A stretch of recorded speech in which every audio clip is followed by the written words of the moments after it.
Invitamos al especialista en escritura académica, Dr. Charles Bazeman, para que nos comparta la conferencia Escritura, el valor de la investigación empírica de un arte práctico.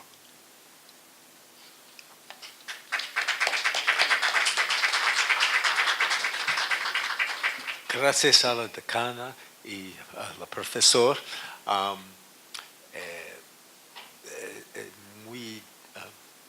Las palabras muy gentilizas. El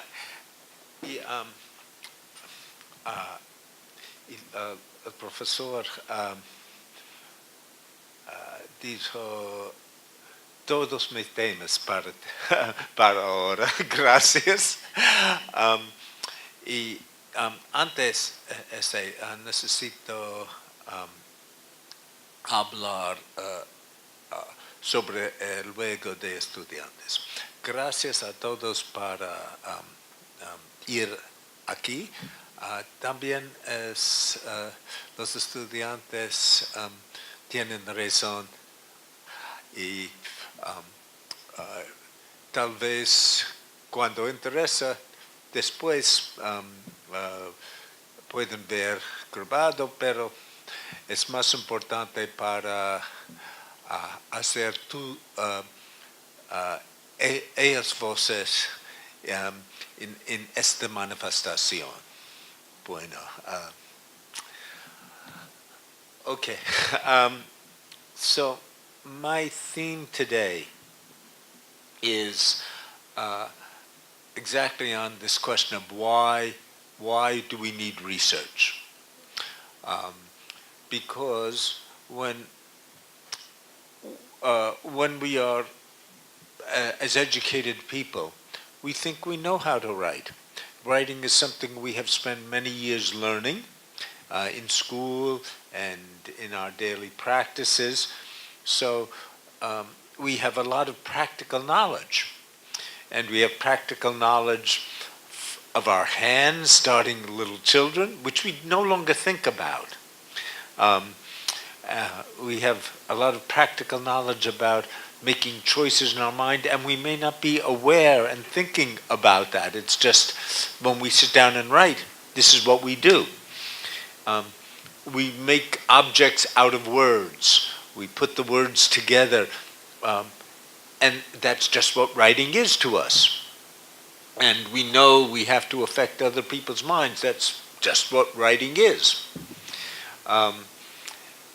So we may not be so aware, or we may think we know everything we need to know to be able to do this if we have been reasonably successful, if we have made it through the university, we have completed dissertations. Entonces el tema de hoy se trata de por qué necesitamos la investigación. Nosotros como humanos educados, como personas ya con educación, pensamos que ya sabemos cómo escribir. Pensamos que es una actividad que al hacerla siempre es una cosa simple que estudiamos por mucho tiempo, por muchos años, cómo aprender a escribir.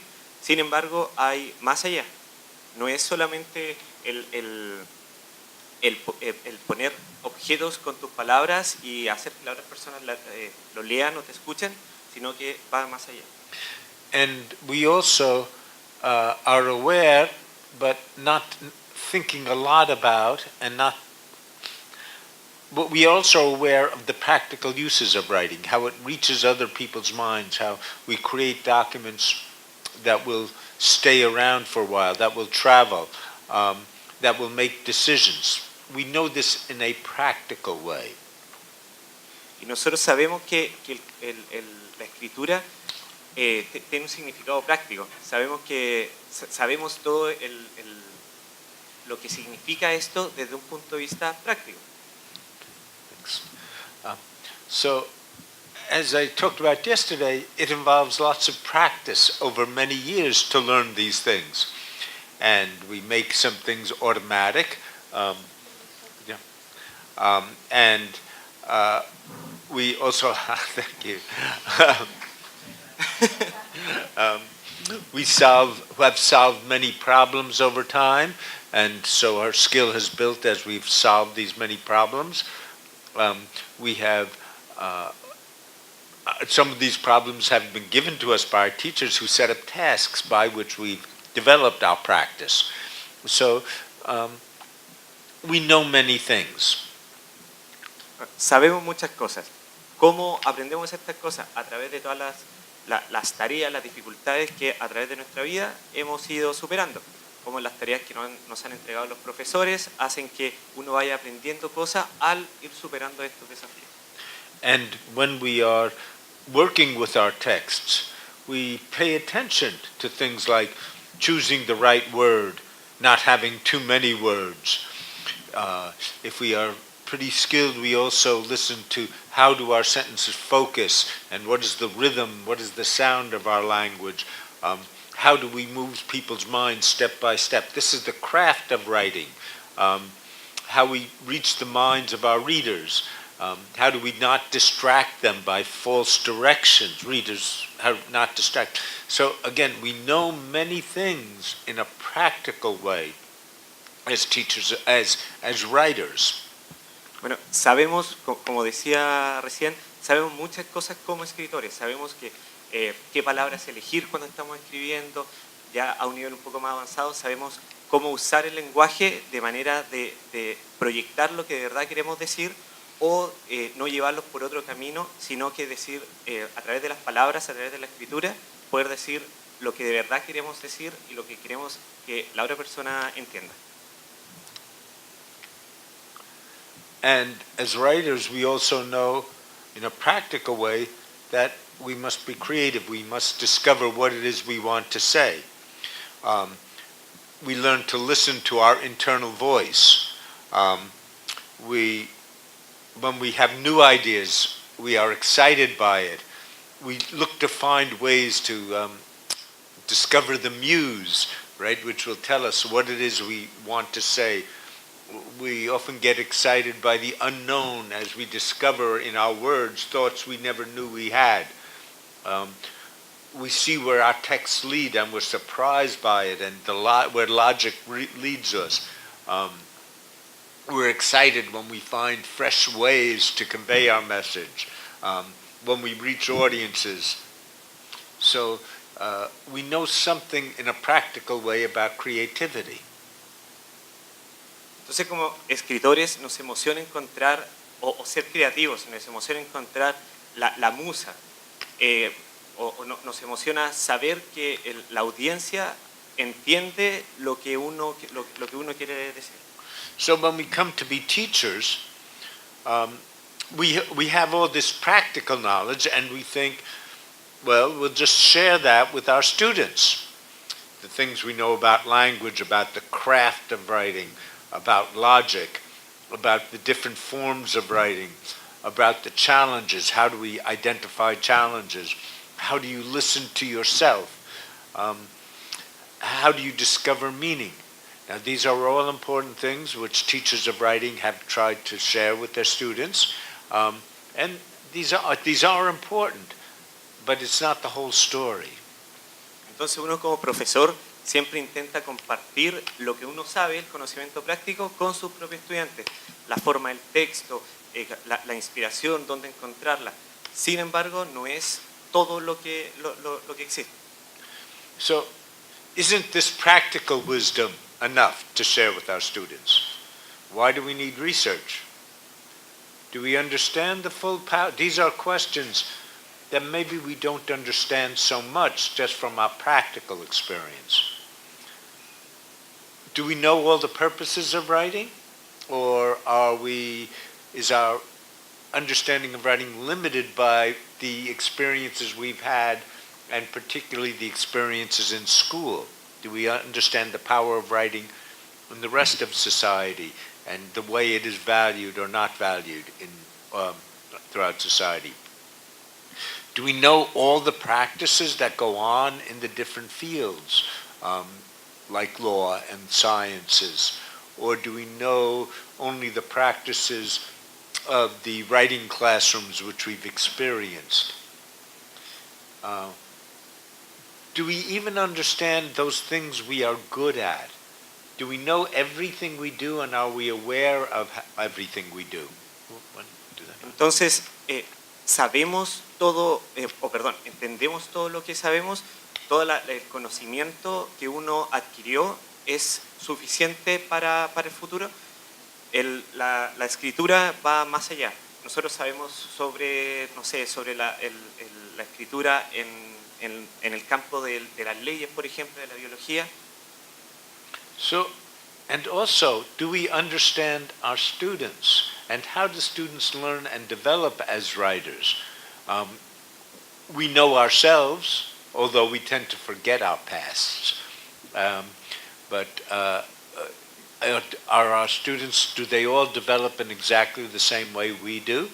And must they follow the same path we do and come to write in the same way we do? Or do their lives demand different kinds of writing from them? And also, as different people, do they work in different ways? Entonces, nosotros conocemos a nuestros estudiantes, conocemos la forma en que ellos aprenden de la misma manera que yo aprendí, aprenden con el mismo ritmo que yo aprendí.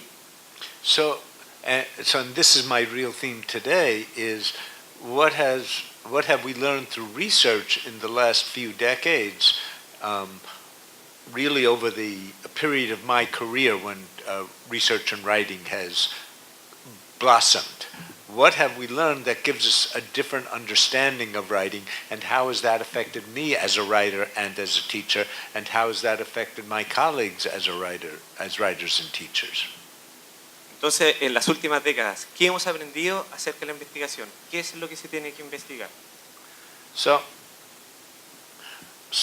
first I must confess, when I started teaching writing many years ago, half a century ago,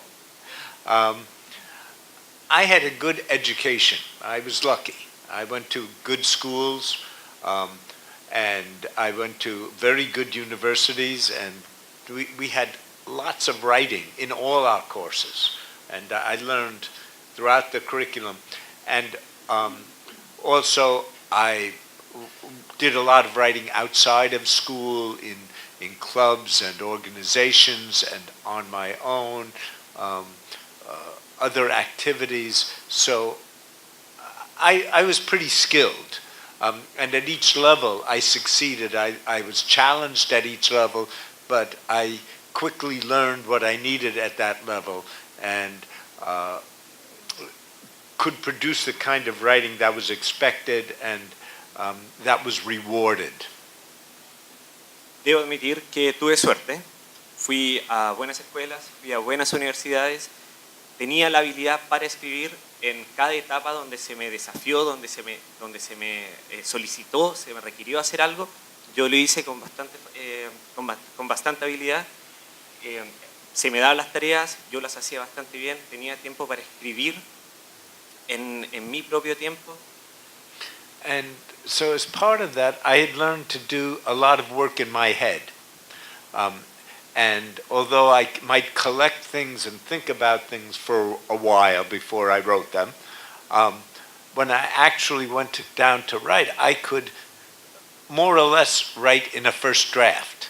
And it was pretty good just as a first draft. And I might correct a few things. You know, these were the days of handwriting and typewriting, so it was not very convenient as well. So I just would type up my papers and hand them in, and that was what I thought writing was.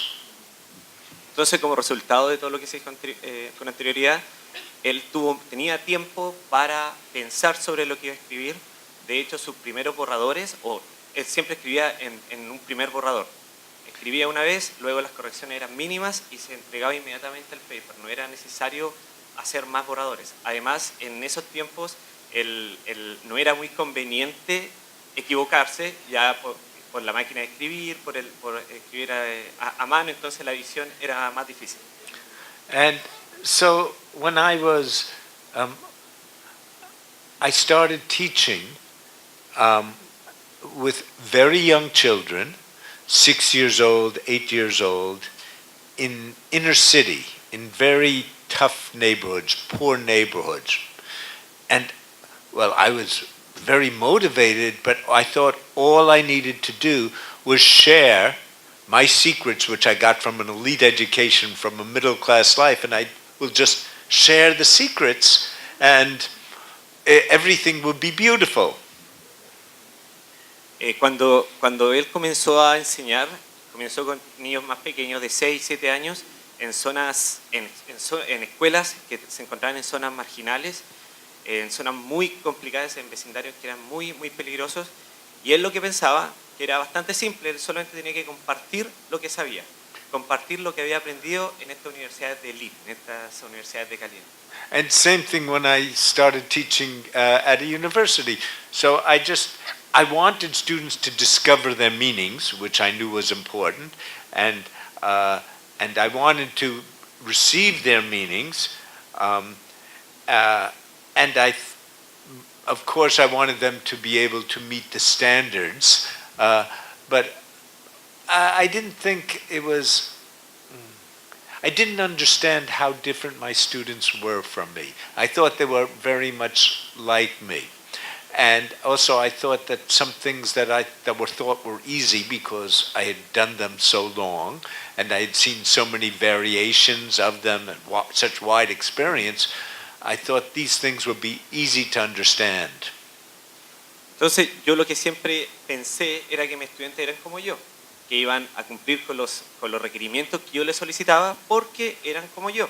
Entonces el resultado que yo les pedía era un resultado que yo normalmente podría dar. And also at that time,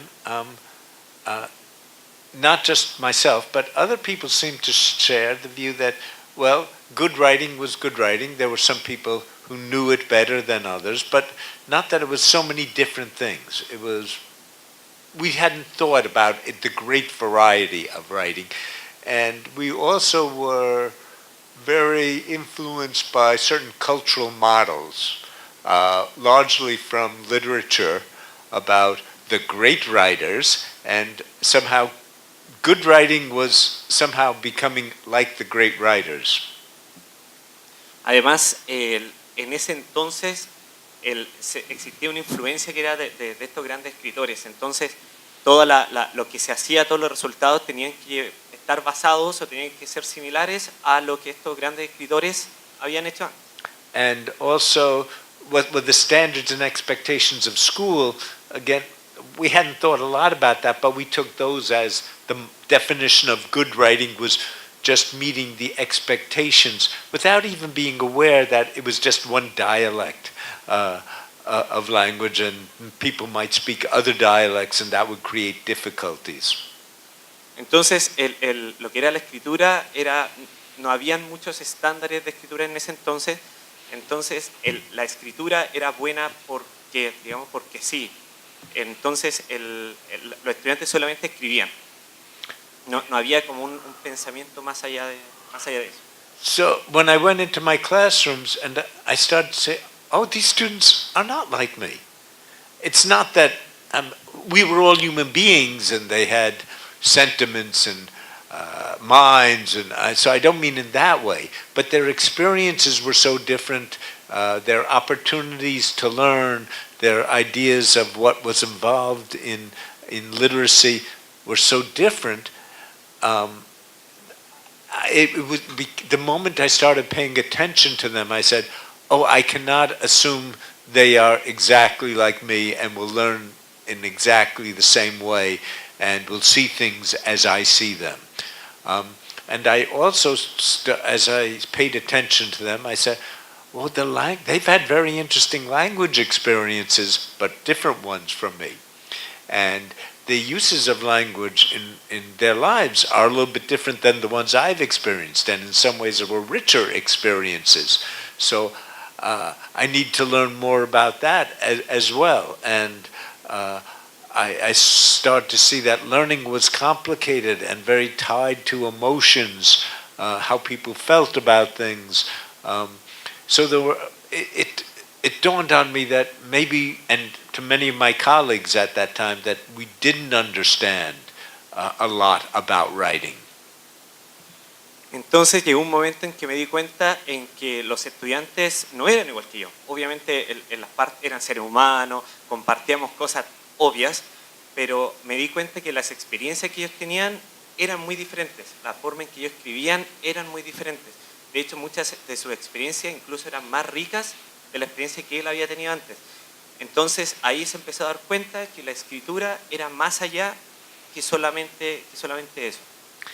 So we began researching. Now, then there was not much research, so it was not hard to read the one journal which had short articles in it, and to try to discover the few theories in linguistics, and language studies that might have some influence on writing. Now today, there are many journals in many countries, many long books. Our journal articles are much longer, so now it is very intimidating. But when I began, it was very easy. Entonces, por esto, él y el grupo de profesores comenzaron a investigar. En ese entonces, la investigación era un poco más simple, ya que tal vez había un par de artículos con un par de páginas, entonces era fácil de leer. En cambio, ahora hay muchos artículos de muchas páginas y él entiende que sea intimidante ahora comenzar a investigar este tipo de cosas. One of the early ideas that I had contact with was the idea of sentence combining, which was a way of helping students understand syntax. Now, in school I had learned grammar. These are the rules. This is how you make a complex sentence. But sentence combining asks students to really think about how do you combine different elements in relationship to each other to make a more complex, effective sentence, not just one that had parts added on, but these parts fit together in a purposeful way. So that was, to me, one of the early bits of research that was interesting, that was useful, that I could use in my classes. Una de las primeras áreas que él empezó a investigar es la combinación de las oraciones.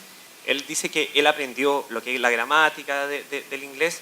Sin embargo, acá iba un poco más allá, que era combinar las oraciones de manera de que se entienda lo que de verdad se quiere decir. No es solamente unir palabras, unir oraciones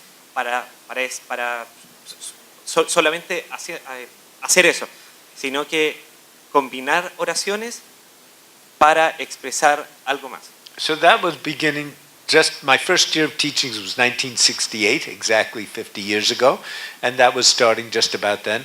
Now I'm just remembering another part of literacy. Previously for reading, the books have been designed not to reflect the experience of students, but simply to introduce words in a logical way, right? To start with small words and build to larger words, but not to tell the lives of students. And so when I was just beginning teaching, there was some research about the value of telling students' lives, and there were new book series. There was one in New York called The Bank Street Readers, which was about inner city life. It didn't appear when I first taught, but I saw the research and I knew my students, so I started to write stories every day about their life. So that was another beginning point where research was affecting my view of the teaching of writing. And so in my early years of teaching, there was new ferment. We were thinking about the teaching of writing to students that were not traditional. It was the beginning of open admissions, a movement in New York City. That means any student who had a high school degree could go on to higher education. And so these students seemed very different than the traditional students. So we'll start to research about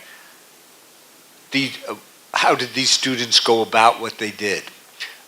why did they make so many mistakes? And there was very interesting research by Mina Shaughnessy about, we just had before assumed that if students made an error, they didn't know the rules, and they didn't know how to think, they just made the error. But she said, no, when you ask the students and they say, they are trying to sort through the rules, so they have very complicated thinking, and then they make a choice. And the choice may not be the right choice, but their reasoning is very intelligent. En 1967, que fue el año en que él comenzó a enseñar, una de las primeras cosas que él se dio cuenta que había que investigar era la forma en que pensaban los estudiantes. Entonces él comenzó a escribir historias para sus propios estudiantes, las cuales estaban relacionadas a sus propias vidas. Otro punto de investigación que él vio era que en ese entonces todos los estudiantes que tenían que habían pasado lo que era la educación media tenían el derecho de ir a la universidad. Entonces todos estos estudiantes en la universidad cometían muchos errores. Entonces ellos se comenzaron a preguntar ¿por qué cometen estos errores? Porque normalmente el pensamiento que uno tiene es que si alguien comete un error es porque no lo sabe. Entonces acá él empezaron a pensar que sí, a pesar de que tenía un error, la razón de por qué cometió ese error era bastante inteligente. Tenía una razón lógica de por qué lo hacía. And then we started to become more aware that writing was a process. Now, writing has always been a process. Sheets of papers do not get filled up with words automatically. But we were not aware of that. We did not think a lot about that, and we did not teach writing as a process. And then along in the mid-1970s, people started to ask students to talk aloud, to think aloud as they were writing. And there started to be all the investigations that are now very familiar to everybody about writing process. And so I started to ask myself, I started to tell my students, okay, let's do a first draft, let's brainstorm, let's do a first draft. And then I realized, oh, well, I'm writing first draft only. Why is that? Maybe I'll try this other thing, which I'm teaching about. And I discovered, well, yeah, I was a good writer, but this helped me become an even better writer. So that was another bit of early research which helped convince me that it's not enough just to teach what I had known, but I needed to learn and think more and see the research of other people and try to incorporate that into my teaching. En ese entonces, ellos nunca pensaban que la escritura, o cuando uno escribía, era un proceso. A pesar de que es un proceso, ellos nunca se pararon a pensar que era un proceso. Entonces, no era solamente venir y completar una hoja, sino que pensar qué es lo que están escribiendo. Entonces, él lo que comenzó a hacer con su estudiante es hacer bosquejos. Escribir una vez, después pensar en lo que escribieron y volver a escribirlo. Luego, se dio cuenta que los estudiantes necesitaban más. Entonces, él sabía que los estudiantes al necesitar más, él tenía que enseñar cosas que él no sabía. Y así comenzó un poco más la investigación. Okay. Another early research development was James Britton in England had looked at all the writings assignments of students and experiences of students in middle and secondary schools in England, and he discovered how assignments changed according to their subject areas and the level of this schooling, and how in the earlier grades students' points of view were encouraged and their feelings were encouraged. But as they went on to ages 15, 16, 17, these were pushed out and there was much more attention on abstract reasoning and the logic of their fields. So that, now he was very much a believer in this emotions, expressing emotions, but however you evaluated that, he was showing that there were different expectations in different parts of school. So this was very important to start to think about. Uno de las investigaciones en las cuales él se inspiró fue la de James Britton, un escritor inglés que empezó a estudiar y a investigar la escritura en los estudiantes de educación media o de la educación en Inglaterra, dándose cuenta que los estudiantes más pequeños escribían lo que se les decía y luego ya en la educación media el tipo de razonamiento era más abstracto. We also started to become aware that how people used sources was very important. At first, when I began, it was just, did you make your footnotes and your bibliography form correct? But then we started to say, well, how do you discuss your sources? How do you pick the right sources? How do you create coherent stories about your sources? This was all new to us. We might have done this a little bit in our own writing, but we really had not thought in a coherent way or investigated what is now called intertextuality. También lo que se empezó a hacer fue el uso de fuentes, el uso de los pies de nota ya no era suficiente, sino que tenía que existir una discusión dentro del mismo texto y por eso el uso de fuentes fue útil en ese sentido. And it was only in 1980 that there was a research journal focused entirely on writing, which would publish longer articles, full-length research articles. So that is not so long ago. For me, it's not so long ago, but I remember how excited those of us who were starting to research became when we said, finally there's a place where we can publish serious research articles. And then a number of years later, there's an additional journal, which is now, along with written communication, Journal of Writing Research, which comes out of Europe, which is also a very good place to publish research in writing. But before that, there wasn't really a good place to go for research. And now there are many more journals. These are just the two leading ones. En 1980 se publicó o existió el primer journal que era para la investigación de la escritura. En ese entonces, bueno, para él no fue hace mucho tiempo, entonces ellos en el momento en que se publicó se sintieron muy felices porque por fin tenían un lugar donde podían entregar sus artículos. So, as I've already indicated, this research started to affect me. It changed my understanding of what writing was. It changed my teaching and what materials I used in my teaching.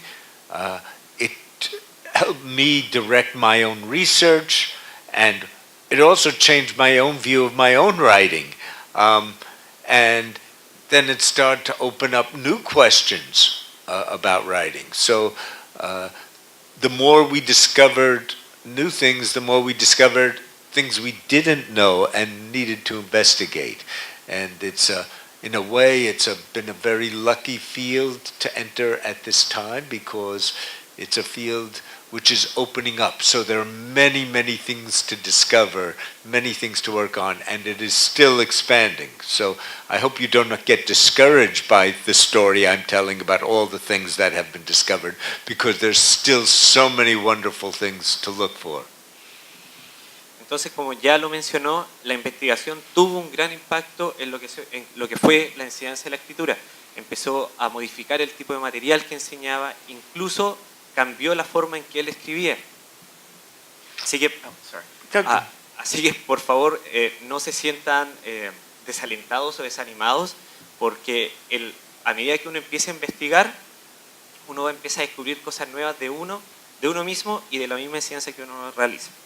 So, as I've talked about, one of the first things that affected me was the sentence combining and other work on sentence style, because as a writer, I was very concerned with the craft. And as a poet, too. I was writing poetry at the time. But how do you make sentences compact? How do you connect ideas in surprising and ways that grab the imagination? So the sentence combining really fit with my growth as in the craft of writing. And so that was one thing that was an early effect. Entonces, como les comenté anteriormente, estaba muy interesado en la combinación de ideas, en la combinación de oraciones, disculpen, Entonces, como poeta, como escritor, en ese entonces también era poeta, necesitaba formas de hacer que las oraciones o lo que él quería decir fuese más compacto.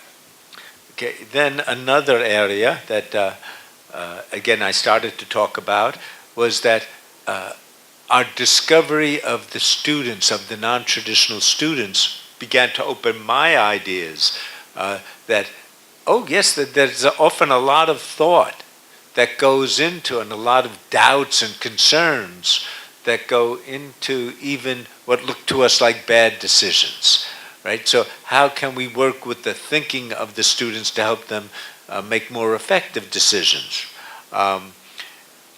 And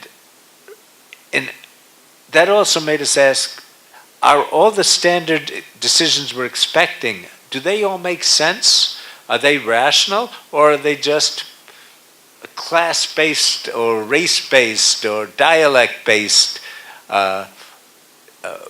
reasonings, and that maybe we should be more critical in thinking about which are the important distinctions and which are just showing you belong to a certain class or group of people. At the same time, we became aware that we need to be much more explicit about what we expected. We couldn't just rely on certain class-based habits that, well, if I would speak in a dialect that would be consistent with schooling. If you have students who speak in dialects or languages that are not consistent with schooling, they don't do things automatically. And so we can ask, is it important for them to do the things? And if it is important, we need to be very explicit to them, and we have to help them become aware and make those choices, often later in the revision process. We talk about process and revision, that some of these things, and shouldn't let these things interfere with your creative or your expressive moments in your writing, but rather it's simply a matter of matching up at the end, just like when you go outside, you straighten your collar, you look in the mirror, but not fundamentally what it is you have to say or how you discover what you have to say. Otra área que me interesó mucho fue el cómo estudiantes no tradicionales ven las cosas y escriben. Dice que la idea es que tomar a estos estudiantes y no interferir con lo que de verdad quieren decir, con lo que de verdad sienten. Porque sí, tienen que cumplir tal vez ciertos parámetros que se les pide en una escuela o la forma en que se escribe. Sin embargo, hay que ser explícitos para que estos no interfieran, para que estos estándares no interfieran con lo que de verdad se pide, lo que de verdad se solicita en lo que se escribe. So at this time also I was very lucky to be in City University of New York, where because of this open admissions atmosphere, there were a number of teachers at the different universities.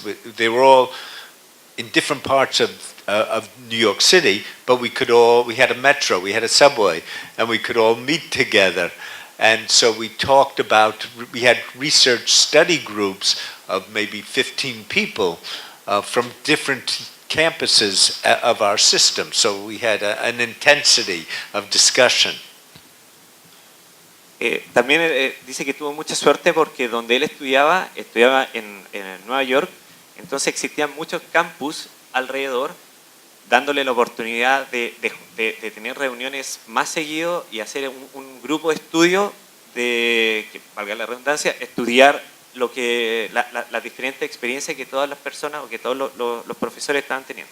So I talked a little bit about processes as well, and how that became a very major part of most teachers' teaching of it, and providing feedback to students at the different levels and the different moments of writing.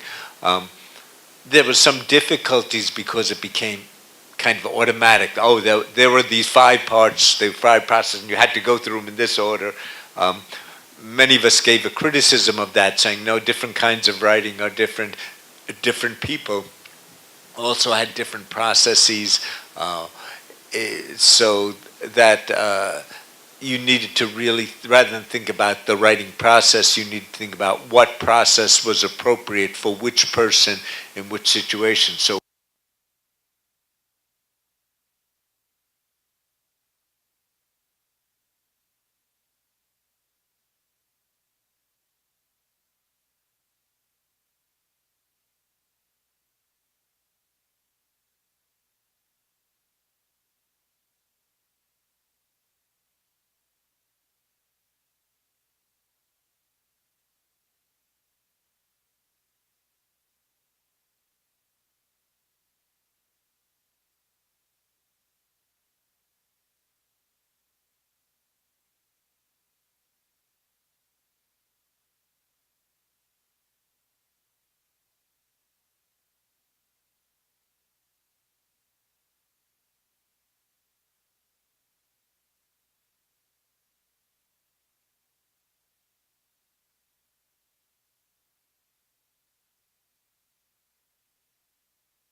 materias de las escuelas.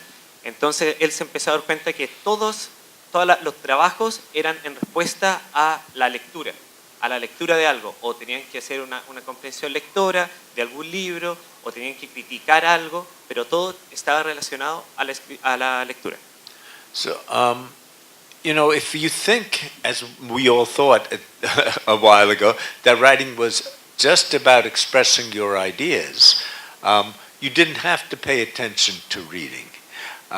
You didn't have to think about how topics varied or the intertextuality surrounding a text varied.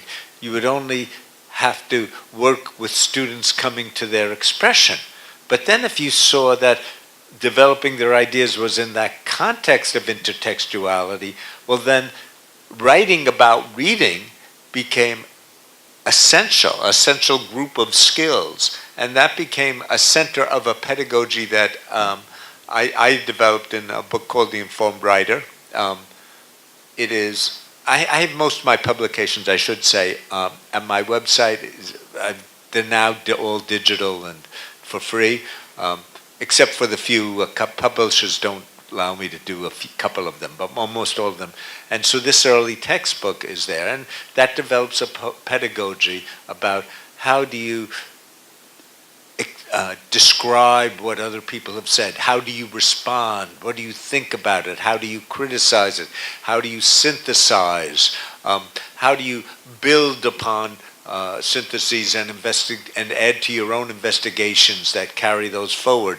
So it's about how do you write in an intertextual environment. So this research really became the basis of a new kind of pedagogy. Yeah. Okay, entonces I forgot where we began, but that this awareness about intertextuality led to a new kind of pedagogy. Entonces esta intertextualidad entre lo que era escritura y lectura se convirtió en un foco central como de una nueva pedagogía que él desarrolló, la cual se puede encontrar en uno de sus primeros libros, el cual se encuentra en su página web para descargarlo de manera gratuita. Yeah.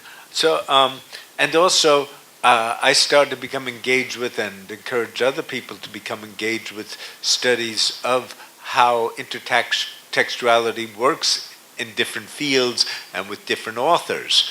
And this also then led to an interest in Bakhtin and Voloshinov. And in English, these works were not available when we first began. It was just writing about reading. But then the word intertextuality started to come along later, and that turned out to be a very good word for this concept. So Bakhtin and Voloshinov became very important theorists in this way of thinking.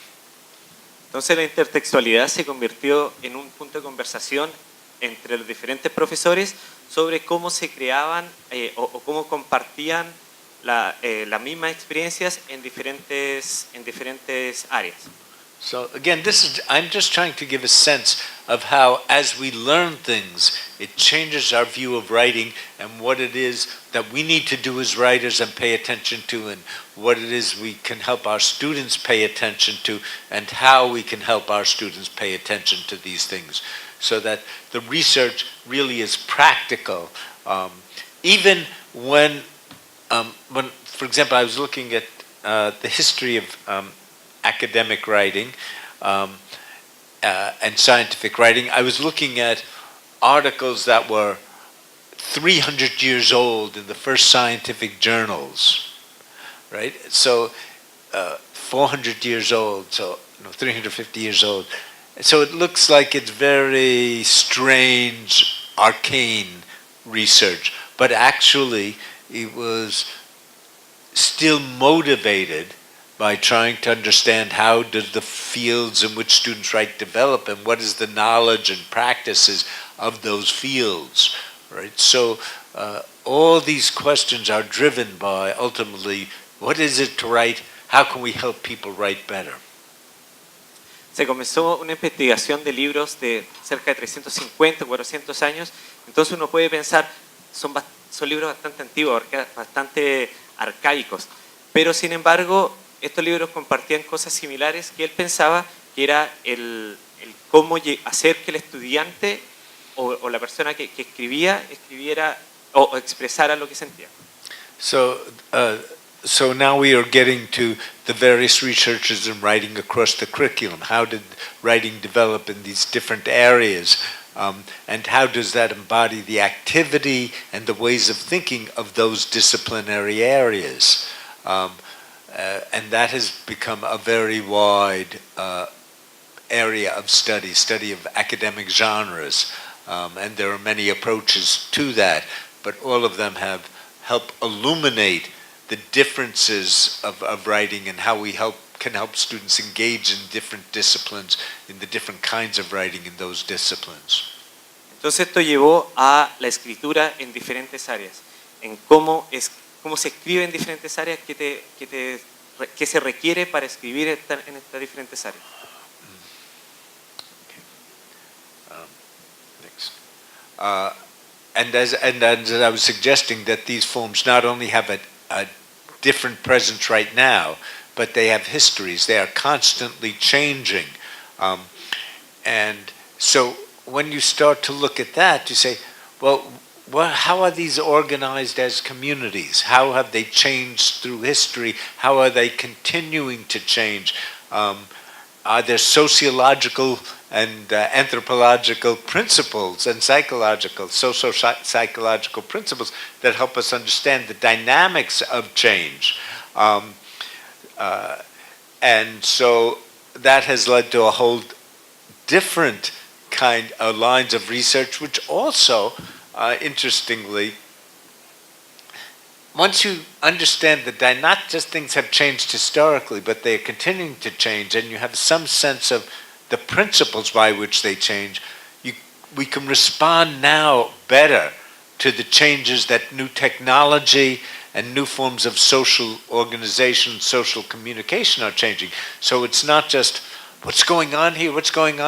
Well, people use genres, activity systems try to accomplish certain things, certain technologies facilitate certain activities. It gives you a way of thinking about the changes going on and responding more rapidly and intelligently to a current very dynamic situation. Luego de mucho tiempo de cómo la gente lidiaba con las diferentes dinámicas, los diferentes cambios, se llegó a un punto en donde nosotros estamos más preparados para enfrentar estos cambios. Okay. An entirely a different area that has become very important is we ask, why do students want to write? You know, in the past we might have just assumed, well, they're going to school, they want to do well in school, and that is their motivation.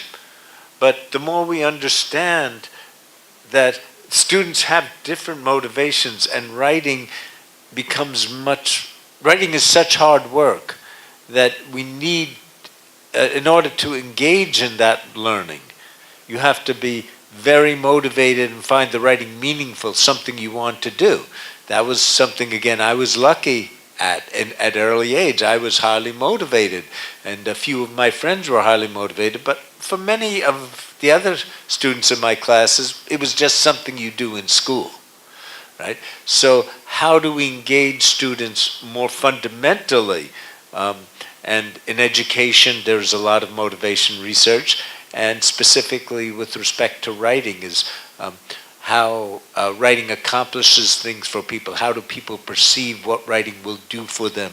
But also how they may have not good sense of themselves. They might have anxiety about writing, or they may have low efficacy about writing. And the more we understand about that, the more we can help them deal with that. Entonces, otra área de investigación es por qué los estudiantes quieren escribir. Normalmente uno piensa que en la escuela los estudiantes escriben porque tienen que escribir, porque tienen porque tienen que entregar una nota, pero no se sabe si existe una motivación. Él tuvo mucha suerte porque él está altamente motivado, sus amigos o la gente que lo rodeaba está muy motivado para escribir. Sin embargo, no eran tal vez los únicos en la clase y los demás compañeros lo único que hacían, escribían porque tenían que escribir porque al final se les entregaba una nota. Entonces se tienen que encontrar puntos o las maneras para motivar a las personas para que escriban. So this is then also related to the area about ideologies and beliefs about writing and how they might influence people's sense of whether they can write and what is important for writing. Yes. Sí. Sí. Yeah, entiendo. I will try to be quick. Another very big area, which I think we're only at the beginning of understanding more about, is how engaging in these different areas of writing change ways of thinking, forms of consciousness. I will just, there are a few studies, but I think this is an important area for the future. Entonces, otra área para el futuro que es bastante importante es cómo hacer que el estudiante se sienta consciente de lo que está escribiendo. Another area, which I talked a little bit about yesterday, again is at the beginning, is how does writing develop across a total lifespan and not just the curriculum in one classroom, right? Because we tend to be very focused on, well, what is the lesson I am going to teach? What should be the curriculum for this class? Maybe how do we make it for the 3 years of this school? How do we organize the curriculum for that? But thinking about the whole life, and also that the curriculum is not the total of learning. Curriculum is just what we do in school to help people develop as writers. But they may be doing a lot more with writing. Writing is part of their lives, so how do these lessons relate or not relate? And I'm going to give one example of how this may be so different, and it's really very interesting to investigate. So when writers, professional writers, famous novelists, write their autobiographies, they tend not to write about school writing. If they write about school writing, they say, oh, it was terrible. They did not appreciate me. It was stupid. Right, so many regulations. I only discovered I was a writer when I was published as an article.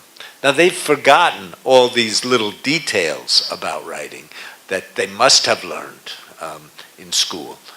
But whether that's the case or not, somehow writing to them, the important part of writing is not school. It's something other than school. We also notice that often the people who become the best writers are parts of extracurricular activities like newspapers, right, and literary magazines. So the real curriculum for them is the extracurriculum, right?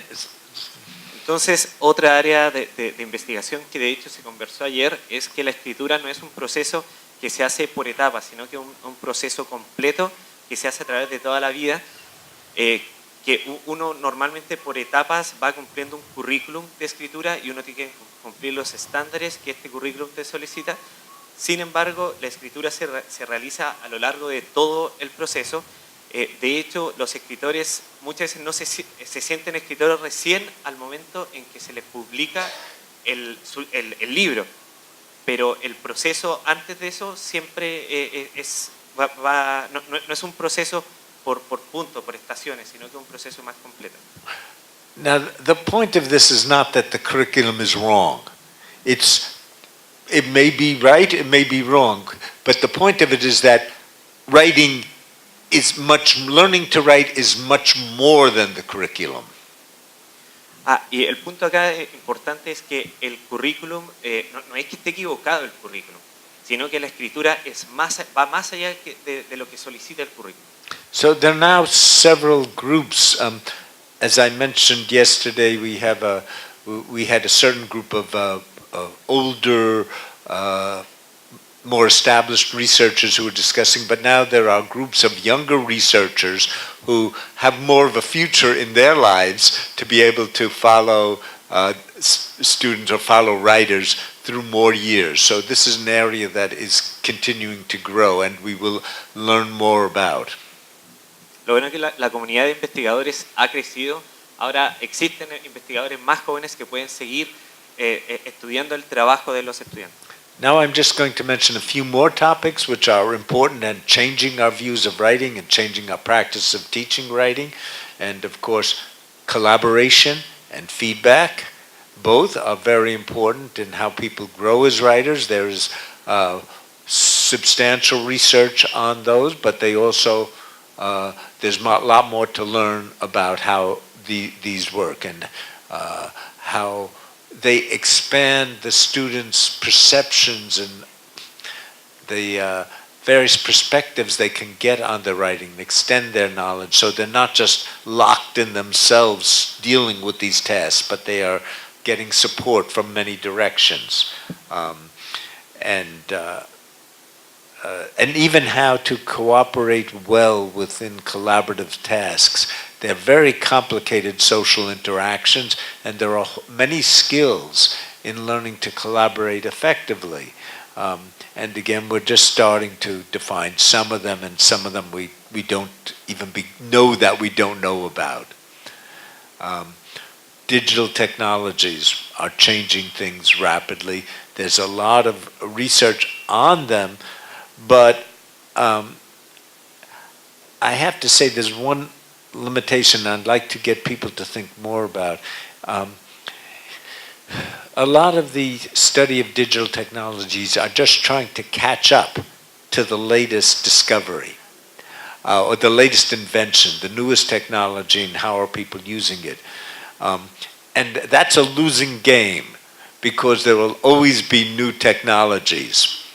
And I think it's more important to get at what more, again, the underlying dynamics of this and how people respond to it. So that way you can look ahead instead of just trying to catch up from behind. De ahora en adelante solamente voy a nombrar algunos temas de lo que también son de interés. Por ejemplo, lo que es la colaboración y la retroalimentación. También el uso de las tecnologías, que son es un área en la que es difícil trabajar, ya que es como un juego que siempre vas a perder, ya que en el momento que tú te empiezas a poner al día, ya hay un montón de tecnología que ya te lleva a la delantera. Another topic, just to mention quickly, is the idea of transfer, which started out with the questioning of teachers saying, okay, so you're teaching this in your class. Why aren't students following that in my class?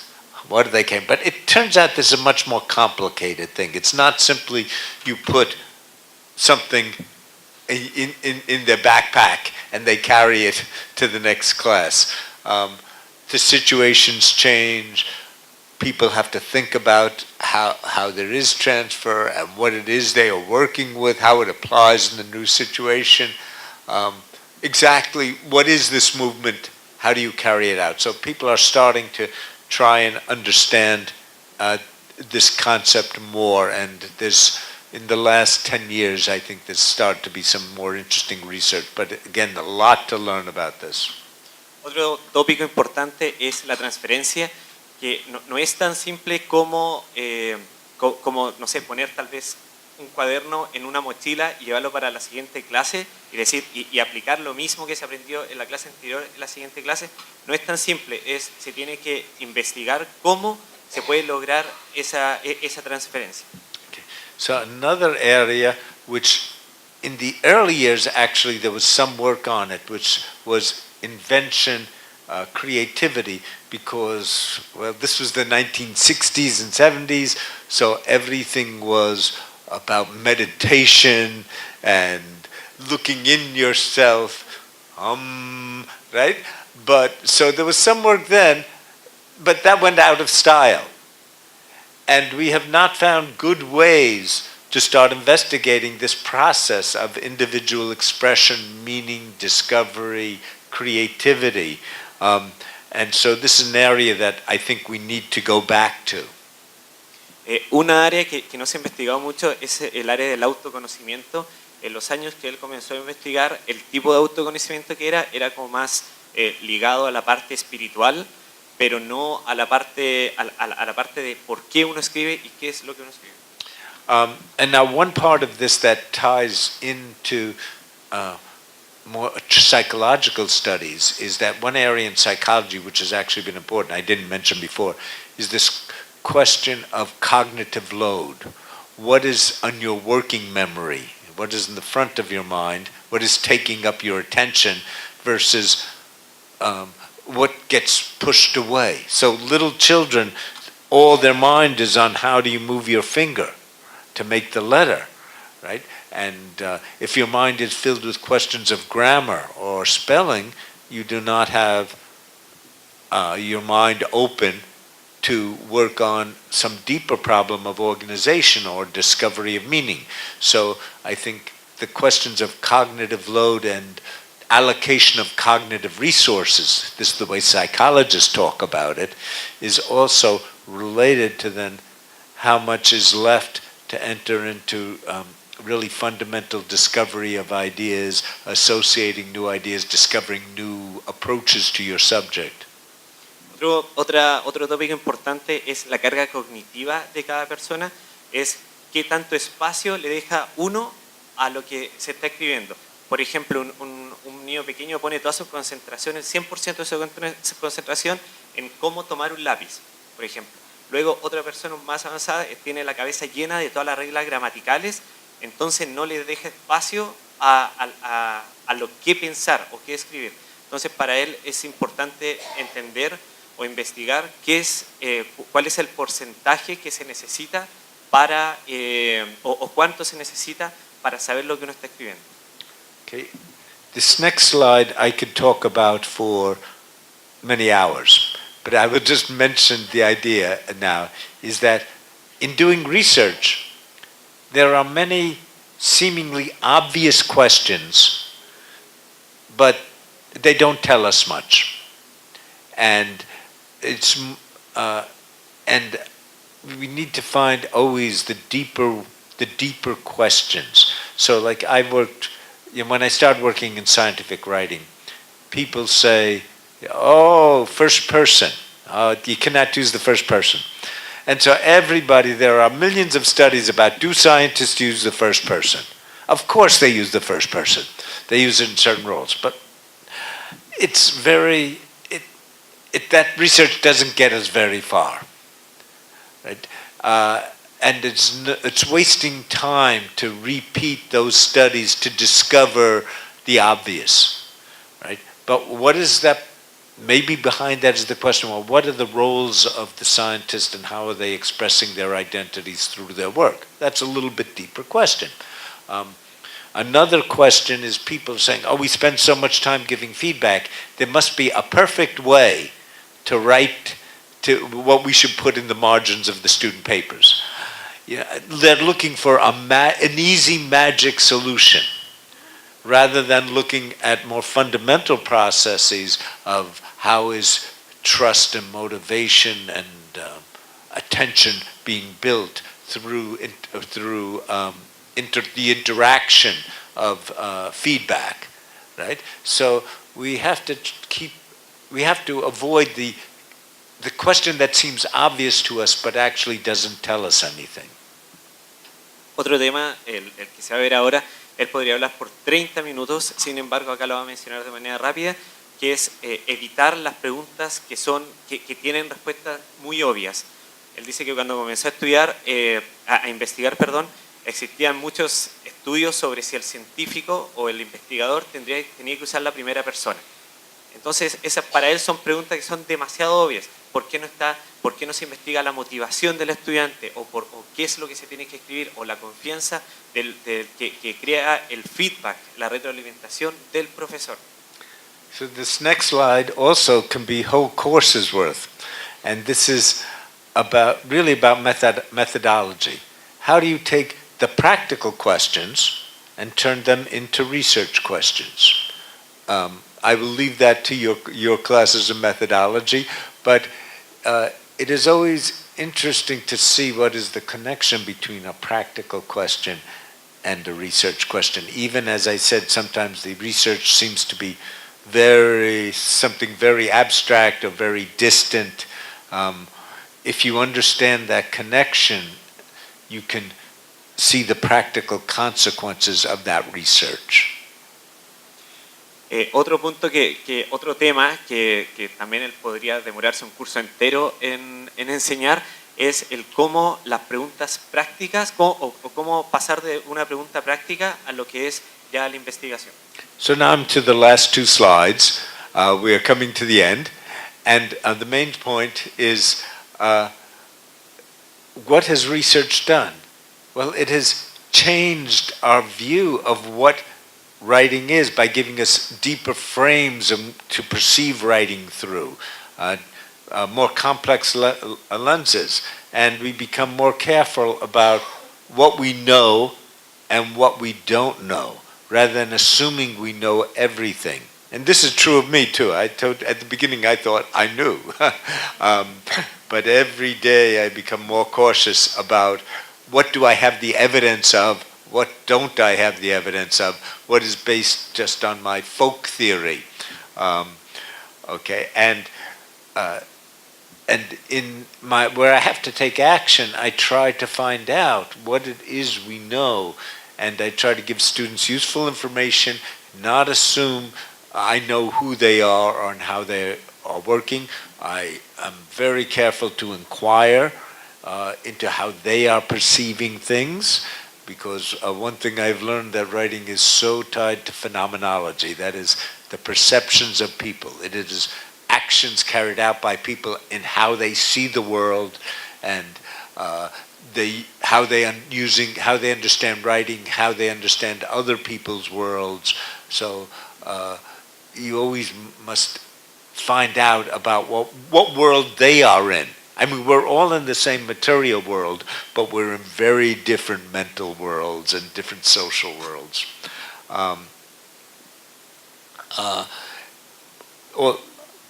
Yeah. Entonces la pregunta acá es, ¿qué ha hecho la investigación para mí?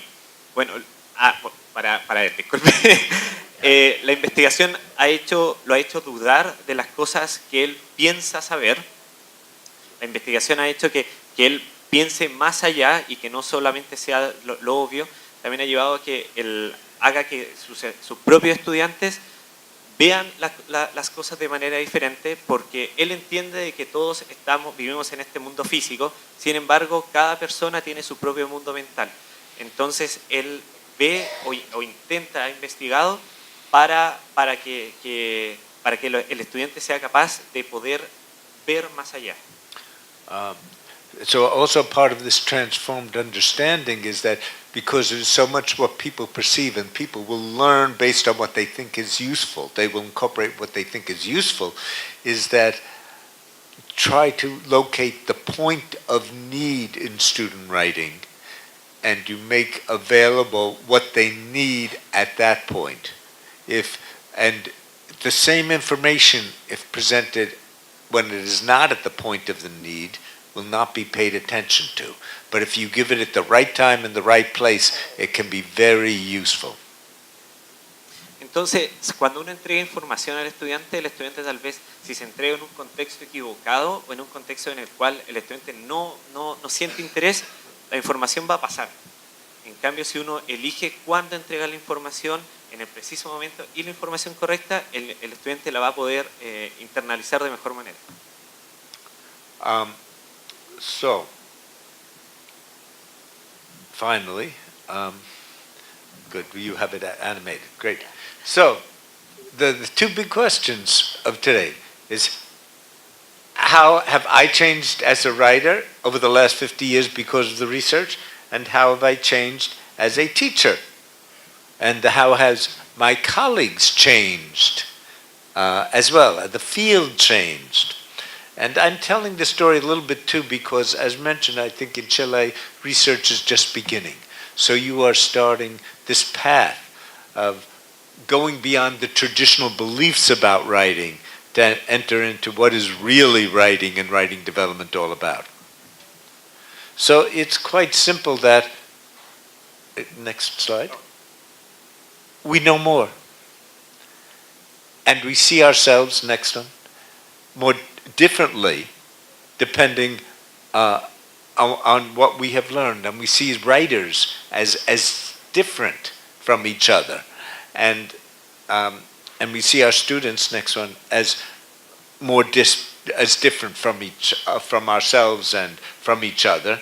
And we see the world, final, that we act in differently. So depending so writing is located in this in a much more complex world and does things much more complexly than we ever thought before. And even though we might have known it a little bit in a practical way, that we would write to the government in a different way than we would write to our loved one, still we didn't really start to have any kind of a clear picture of that. And as this emerges, then we know much more about what it means to write. And so research is very important and essential. If we want to become good teachers of writing, we have to understand what writing is. And without research, we only have folk beliefs. Thank you.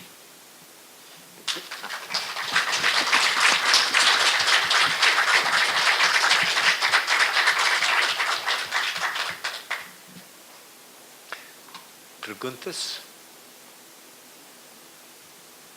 Ideas?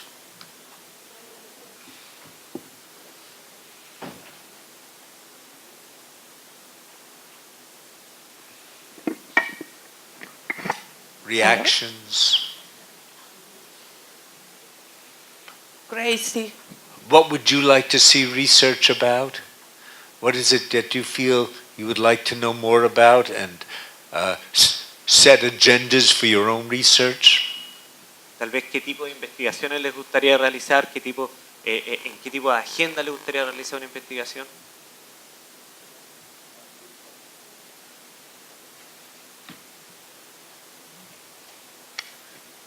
Hola. ¿Aló? Sí. Bueno, ya conversamos un poco hace un momento sobre el tema de la intertextualidad asociado a la carrera. Entonces, desde esa óptica, estaba pensando con un tópico que refería a la intertextualidad. Entonces, si nos podía comentar alguna experiencia de cómo trabaja la investigación, ya sea con su estudiante en aula o fuera del aula, entre la relación entre la lectura y la escritura, como intertextualidad, que no entendí que trabajó o entendía usted esa óptica.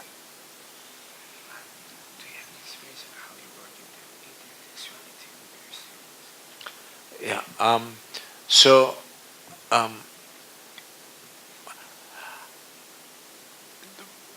trying to think of the best way to get at this. Well, the one thing is I do try to see how they are interpreting the texts they read. We tend to assume that, oh, well, we've given this thing to read to our students, and they all get the same thing from it, and that there was one correct reading for it. All the reading comprehension tests are based on that assumption, right? But as you know, if you go to any group of professionals and you ask them to read an article, they will all come up with different interpretations and say different things are important about this article. When a new scientific article appears, there's often a discussion over this is the important claim, this is the important claim, this is the important claim, this is what is to be criticized. Maybe over time there's an agreement that people come to that, yes, this is the meaning of that article. But at first there's a great difference of reading, and they're all legitimate readings, they're intelligent readings, right? So the first thing is to say, well, what do the students get from each of their readings? So something simple as doing summaries and having them compare their summaries and say, well, why did you say this was important? Why did you say that was important? What is the sequence and relationships of the thought in this article? So that's a good beginning. That there's a kind of obligation to read, when you're reading somebody else, to work very hard to try and understand what it is they're saying. It's a kind of respect for them as an author and for their text. But also, you need to be able to say that, well, I am not just simply following what they say. I like this, I don't like that. I have, from my experience, something that adds to this or gives me a certain perspective on this. So doing some kind of informal writing that starts to elaborate your own thinking and your own experience in relationship to that text. That's important too. And so there's a kind of movement back and forth between attention to texts, your response and ideas and criticism of texts. Then students don't read, or people don't read just one text, they read two texts or more texts. So how do these texts fit together?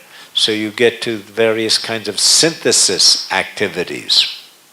And these synthesis activities have to ask, do these articles agree? Are they even talking about the same thing? Or do they fit, one fits here, and then there's a big space between them? Right? How do they add up? And from these you build gradually more articles, larger syntheses, so you get to something like reviews of the literature. But at the same time, students are developing their attitudes based on how these articles fit together. What do I think about this subject? Or which group of articles seem to make more sense or tell me different things? So then you start to say, well, okay, what still needs to be known? What kind of investigation do I want to do? Or how do my own experiences add a different point of view to these stories?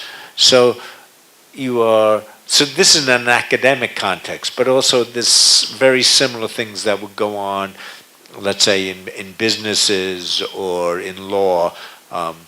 Again, so what has the law said about this subject? How do I synthesize the various relevant cases? What is the case of my client? How does that fit into that situation? So you build from this, both sides.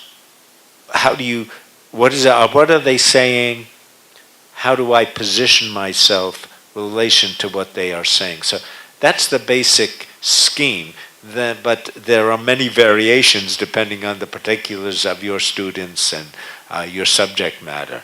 So another way of thinking of that is you're bringing students from a position of isolation, or just talking from themselves, or actually they're talking from their communities and their previous life and attitudes, and how do you draw them into interaction, into these highly professionalized or more specialized domains.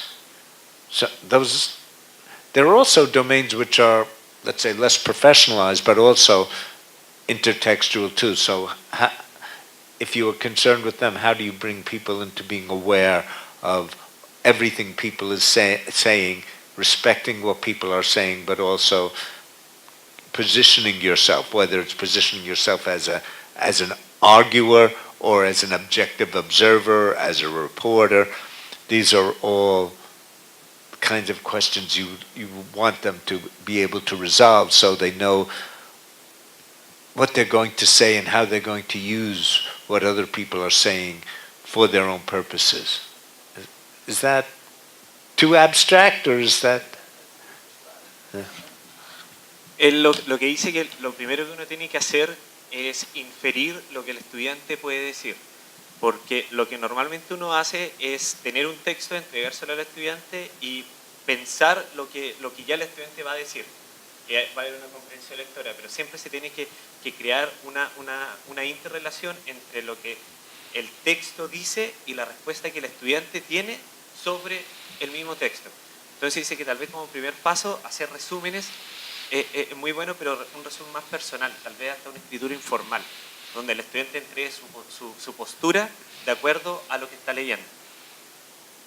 Otra manera puede ser tal vez cuando se den diferentes textos, pensar cómo los textos entre sí están conectados, o cuál es la postura a los diferentes textos, con cuáles uno está de acuerdo, con cuáles no.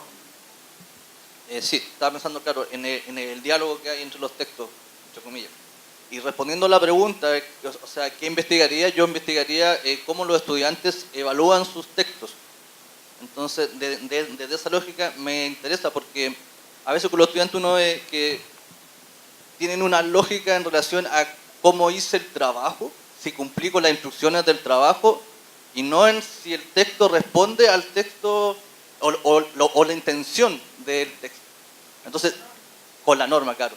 Y se quedan, lo hice súper bien porque hice todos los pasos del trabajo, pero me gustaría evaluar, o sea, cómo trabajar la evaluación de ellos sobre el texto si cumple la norma como plantea Miley.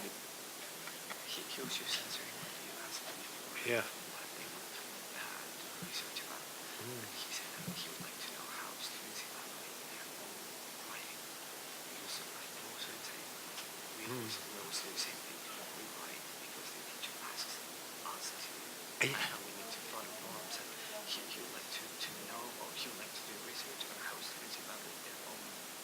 All right. So,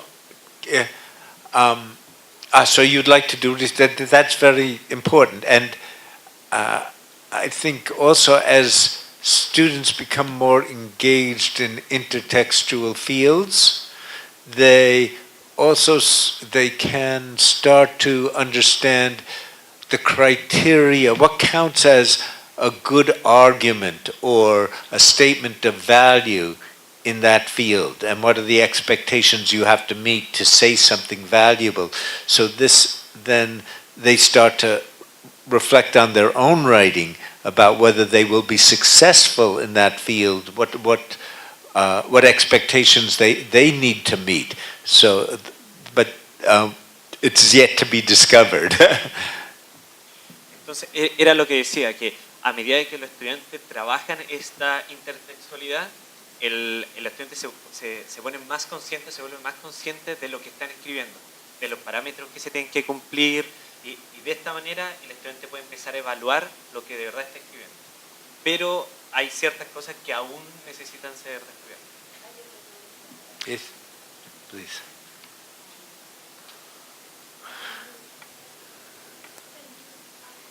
¿Aló? Sí. ¿Puedo tratar de decirlo en inglés para que entienda todo lo que quiero decir? Yeah.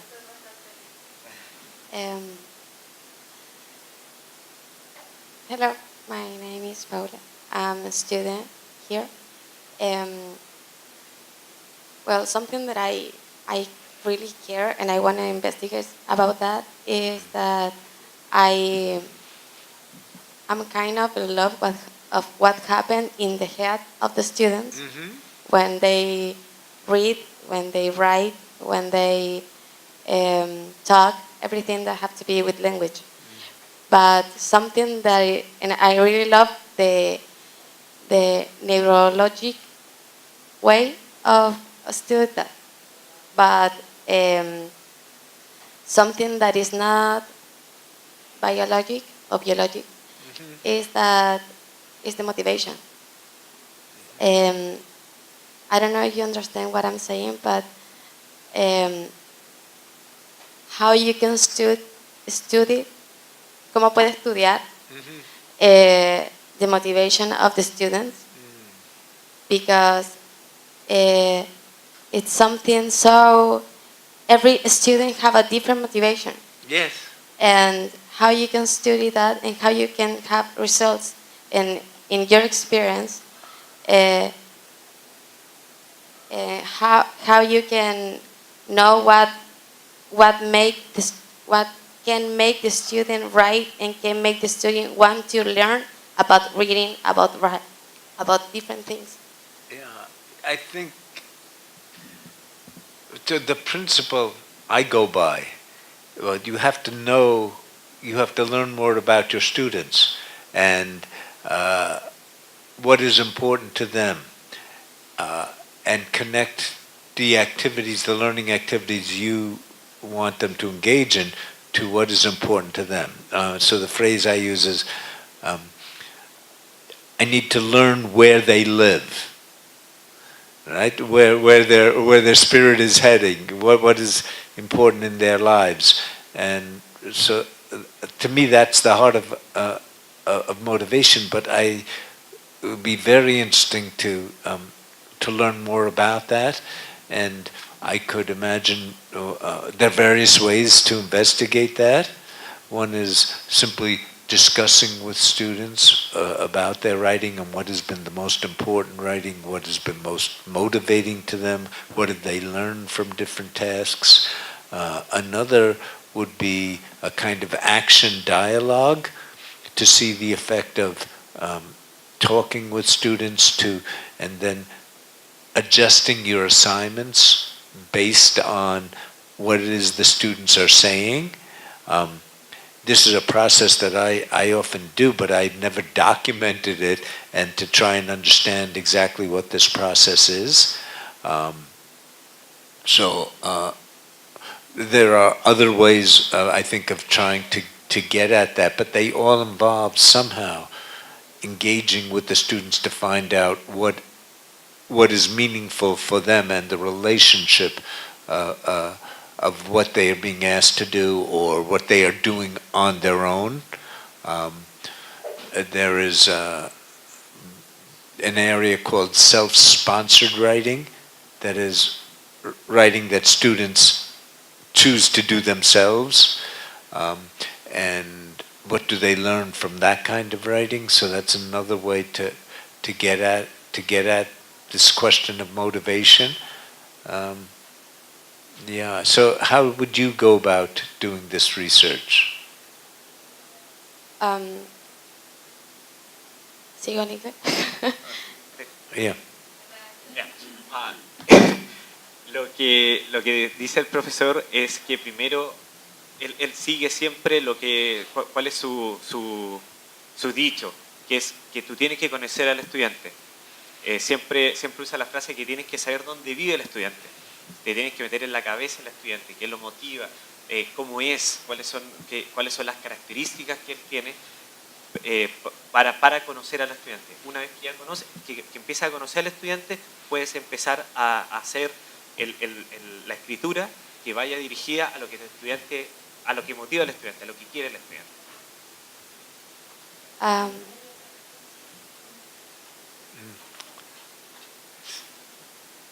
Okay. Hola, buenos días. Más que una consulta, una reflexión. Agradeciendo mucho las investigaciones hechas por usted a lo largo de su vida personal y profesional. Comentarle de que pertenezco con mi compañera a un programa de estimulación del lenguaje en la primera infancia, entendiendo que las bases de la evolución del escritor empieza desde la sala cuna, como nosotros conocemos el primer nivel de atención a los peques en nuestro país. Entendiendo también que situarnos siempre en un enfoque, nosotros trabajamos específicamente con la estrategia de la literacidad, reconociendo que es un enfoque sociocultural en el cual nosotros ubicamos a nuestros peques en el medio, como lo dijo anteriormente, en el cual él se desenvuelve, conociendo y activando siempre los conocimientos previos con los cuales él se enfrenta a un texto literario, aunque parezca que no es así. Nuestros niños pequeños son productores de texto. Ellos pueden hacer bastantes predicciones sobre una temática o un texto, muchas inferencias. Ellos desarrollan muchas de estas habilidades. Y nosotras, la verdad es que nos declaramos y pensamos que para evolucionar debiéramos ser unos expertos en andamiaje de nuestros estudiantes para que ellos puedan ir desarrollando. La verdad es que no es pregunta, lo dije. es un comentario de lo que está pasando con nosotros en la primera infancia. Yes.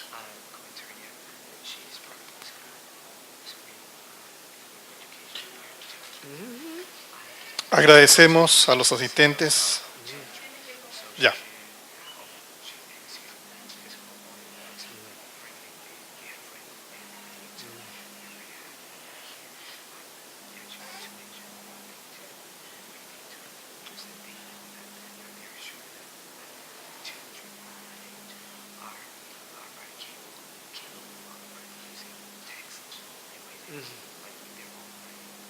Yes.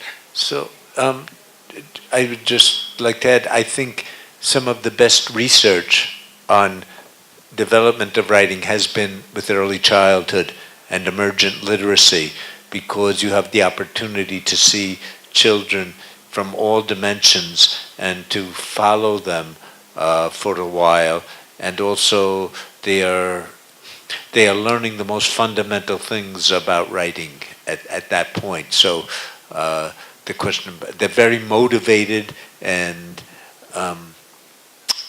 their souls are visible because you could see them working on these fundamental things. So I think emergent literacy is a very important site for learning more about writing, which is applicable at all ages. Para él, las mejores investigaciones se han realizado en los estudiantes más pequeños, porque los estudiantes tienen la motivación, tienen el alma desnuda, entonces más ellos siempre dicen, van a expresar lo que sienten. Además se les puede hacer un monitoreo más constante, se les puede seguir desde un comienzo, entonces por eso dice que es tan importante la educación en esta etapa.